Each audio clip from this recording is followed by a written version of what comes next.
ನಮಸ್ಕಾರ ವೀಕ್ಷಕರೇ, on spot ನ್ಯೂಸ್ಗೆ ಸ್ವಾಗತ. ನಾನು ಸಂಗೀತ. ಚಿತ್ತಾಪುರದಲ್ಲಿ ಆರ್ಎಸ್ಎಸ್ ಪಥಸಂಚಲನ ನಡೆಸೋಕೆ ಕೋರ್ಟ್ ಖುದ್ದು ಆದೇಶ ನೀಡಿದ್ರು ಸಹ ಜಿಲ್ಲಾ ಉಸ್ತುವಾರಿ ಸಚಿವರಾದ ಪ್ರಿಯಾಂಕ್ ಖರ್ಗೆ ಅವರು ನಾವು ಹೇಳಿದ ಹಾಗೆ ಪಥಸಂಚಲನ ನಡೆದಿದೆ, ನಾವೇ ಆದೇಶ ಮಾಡಿಸಿದ್ದೇವೆ ಎಂದು ಹೇಳಿ ಅರ್ಥವಿಲ್ಲದ ಅರ್ಥವನ್ನ ಜಂಬ ಕೊಚ್ಚಿಕೊಂಡಿದ್ದಾರೆ ಎಂದು ಶ್ರೀರಾಮ ಸೇನೆಯ ರಾಜ್ಯ ಅಧ್ಯಕ್ಷ ಸಿದ್ದಲಿಂಗ ಸ್ವಾಮಿ ವ್ಯಂಗ್ಯವಾಡಿದರು.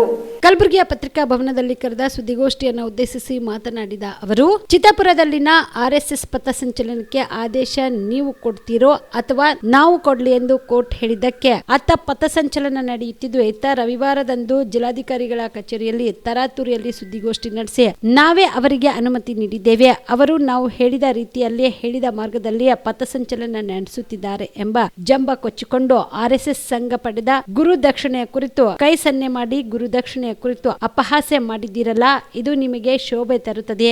ನೀವು ಒಂದು ಜವಾಬ್ದಾರಿಯುತ ಸ್ಥಾನದಲ್ಲಿದ್ದೀರಾ, ನಿಮಗೆ ಇದು ಗೌರವ ತರುವುದಿಲ್ಲ ಎಂದು ಆಂದೋಲ ಸ್ವಾಮೀಜಿ ಕಿಡಿಕಾರಿದರು.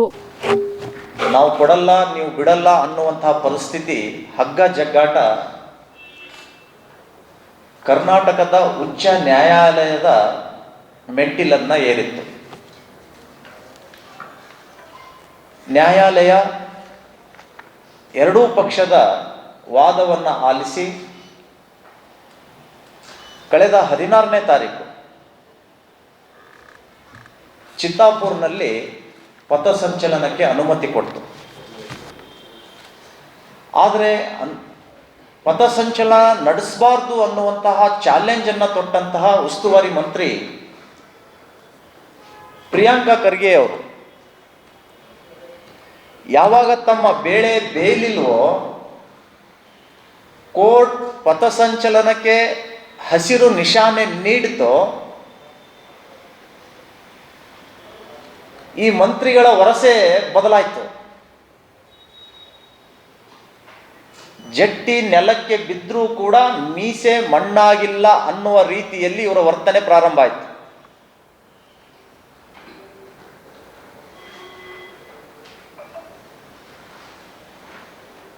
ನಾವೇ ಪಥಸಂಚಲನಕ್ಕೆ ಅನುಮತಿ ಕೊಟ್ಟಿದ್ದು, ನಾವು ಹೇಳಿದ ಮಾರ್ಗದಲ್ಲೇ ಪಥಸಂಚಲನ ಹೋಗಬೇಕಾಯ್ತು, ನಾವು 300 ಜನಕ್ಕೆ ಹೇಳಿದ್ವಿ, ಹಾಗೇ ಆಯಿತು ಅಂತ ಹೇಳಿ ಪತ್ರಕರ್ತರನ್ನು ಉದ್ದೇಶಿಸಿ ಮಾತನಾಡಿದರು. ನಾವೇ ಕೊಟ್ಟಿದ್ದೀವಿ ಪರವಾನಗಿ ಅಂತ. ನಾನು ನ್ಯಾಯಾಲಯದ ನಡೆದಂತಹ ಘಟನೆಗಳನ್ನು ವಕೀಲರ ಮುಖಾಂತರ ತಿಳ್ಕೊಂಡಾಗ ಗೊತ್ತಾಯಿತು, ನ್ಯಾಯಾಧೀಶರು ಸರ್ಕಾರಕ್ಕೆ ಹೇಳಿದ್ರಂತೆ, ನೀವು ಕೊಡ್ತಿರೋ ಪರವಾನಗಿ ಅಥವಾ ನಾವು ಕೊಡ್ಲೋ.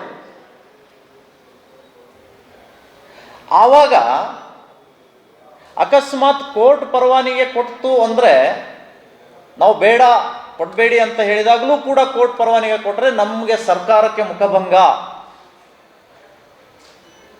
ಜಿಲ್ಲಾಡಳಿತಕ್ಕೆ ಅವಮಾನ ಆಗುತ್ತೆ ಅಂತ ಹೇಳಿ ತಮ್ಮ ಮರ್ಯಾದೆ ಉಳಿಸೋದಕ್ಕೋಸ್ಕರ ತರಾತುರಿಯಲ್ಲಿ ಪರವಾನಗಿ ನಾವು ಕಂಡೀಷನ್ ಹಾಕಿ ಕೊಡ್ತಾ ಇದ್ದೀವಿ ಅಂತ ಕೋರ್ಟ್ ಎದುರುಗಡೆ ಆ ಪ್ರಸ್ತಾವನೆಯನ್ನು ಇಡ್ತಾರೆ. ಇಷ್ಟೆಲ್ಲ ಆದಾಗಿಯೂ ಕೂಡ ಜಂಬ ಕೊಚ್ಚೋದು ಬಿಡಲಿಲ್ಲ. ಸಂಡೇ ಎಂದಾದರೂ ಪತ್ರಿಕಾಗೋಷ್ಠಿ ನಡೆಸಿದ್ದು ನಾವು ನೋಡೇ ಇಲ್ಲ. ಮಹಾಮಂತ್ರಿಗಳು ಜಿಲ್ಲಾಧಿಕಾರಿ ಕಚೇರಿ ಒಳಗಡೆ ಪತ್ರಿಕಾಗೋಷ್ಠಿ ಕರೆದು ಹಾಗೆ ಹೀಗೆ ಅಂತ ಹೇಳಿ ಬಿಲ್ಡಪ್ ಕೊಡುವುದರ ಜೊತೆಗೆ RSS ಲೆಕ್ಕ ಕೊಡ್ತಾ ಇಲ್ಲ.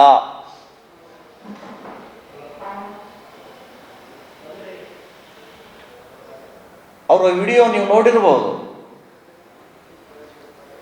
RSS ಗುರುದಕ್ಷಿಣೆ ತಗೊಳುತ್ತೆ ಅಂತ ಹೇಳಿ ಈ ರೀತಿ ಚಿಕ್ಕ ಮಕ್ಕಳು ಮಾಡ್ತಾರಲ್ಲ, ಗುರುದಕ್ಷಿಣೆ. ಏನ್ರಿ ಮಂತ್ರಿಗಳಾಗಿ ಈ ವರ್ತನೆ ನಿಮ್ಮದು?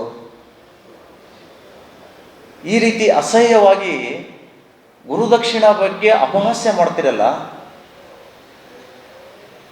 ಸಣ್ಣ ಮಕ್ಕಳ ಥರ. ನಿಮ್ಮ ನಾಯಕರು ರಾಹುಲ್ ಗಾಂಧಿ ಬಿಹಾರ್ ಎಲೆಕ್ಷನ್ಗೆ ಹೋಗಿ ಬಿಪಿಎಲ್ ರೇಷನ್ ಕಾರ್ಡ್ ಹಾಗೂ ಆಯುಷ್ಮಾನ್ ಕಾರ್ಡ್ ಫಲಾನುಭವಿಗಳಿಗೆ ಸುಜಿನಿ ಆಸ್ಪತ್ರೆಯಲ್ಲಿ ಉಚಿತ ಚಿಕಿತ್ಸೆ. ಕಲಬುರಗಿಯಲ್ಲಿ ಸ್ತ್ರೀ ರೋಗ ಹಾಗೂ ಮಕ್ಕಳ ಚಿಕಿತ್ಸೆಗಾಗಿಯೇ ಪ್ರತ್ಯೇಕ ಆಸ್ಪತ್ರೆ ಪ್ರಾರಂಭ. ಸುಜಿನಿ ಕಲ್ಯಾಣ ಕರ್ನಾಟಕ ಭಾಗದ ಅತ್ಯಾಧುನಿಕ ತಾಯಿ ಮತ್ತು ಶಿಶುವಿನ ಆರೈಕೆಯ ಆಸ್ಪತ್ರೆ. ಸ್ತ್ರೀ ರೋಗ ತಜ್ಞ ಖ್ಯಾತ ವೈದ್ಯರು ಹಾಗೂ ಮಕ್ಕಳ ತಜ್ಞ ಖ್ಯಾತ ವೈದ್ಯರ ತಂಡದಿಂದ ಕಡಿಮೆ ದರದಲ್ಲಿ ಚಿಕಿತ್ಸೆ. ವಿಶ್ವ ದರ್ಜೆಯ ಉಪಕರಣಗಳ ಮತ್ತು ಅತ್ಯಾಧುನಿಕ ಐಸಿಯು, ಎನ್ಐಸಿಯು ಹಾಗೂ ಇತರೆ ಸೌಲಭ್ಯಗಳಿಂದ ಮಕ್ಕಳಿಗೆ ಗುಣಮಟ್ಟದ ಆರೈಕೆ. ಸುಜಿನಿ ಆಸ್ಪತ್ರೆಯಲ್ಲಿನ ಸೌಲಭ್ಯಗಳು: ದಿನದ 24 ಗಂಟೆಯಲ್ಲಿ ತುರ್ತು ಸೇವೆ, ಹೈ ರಿಸ್ಕ್ ಗರ್ಭಧಾರಣೆ, ಒಬೆಸ್ಟ್ರಿಕ್ ಐಸಿಯು, ನವಜಾತ ಮತ್ತು ಶಿಶು ಐಸಿಯು, ಶಿಶು ಸಂಬಂಧಿತ ಶಸ್ತ್ರಚಿಕಿತ್ಸೆ, ಲ್ಯಾಪ್ರೋಸ್ಕೋಪಿ, ಲಸಿಕಾಕರಣ, ತಜ್ಞ ವೈದ್ಯರ ಸಲಹೆ, ಡಯಾಗ್ನೋಸ್ಟಿಕ್ ಮತ್ತು ಅಲ್ಟ್ರಾಸೌಂಡ್ ಸೇರಿದಂತೆ ಅನೇಕ ಸೌಲಭ್ಯಗಳು ನಿಮ್ಮ ಸುಜಿನಿ ಆಸ್ಪತ್ರೆಯಲ್ಲಿ ಲಭ್ಯ. ಹೆಚ್ಚಿನ ಮಾಹಿತಿಗಾಗಿ ಸಂಪರ್ಕಿಸಿ ಸುಜಿನಿ ಆಸ್ಪತ್ರೆ, ಬಿಗ್ ಬಜಾರ್ ಎದುರುಗಡೆಗೆ, ಕಲಬುರಗಿ. ದೂರವಾಣಿ ಸಂಖ್ಯೆ 08472727227 ಅಥವಾ ಮೊಬೈಲ್ ನಂಬರ್ 9900427814.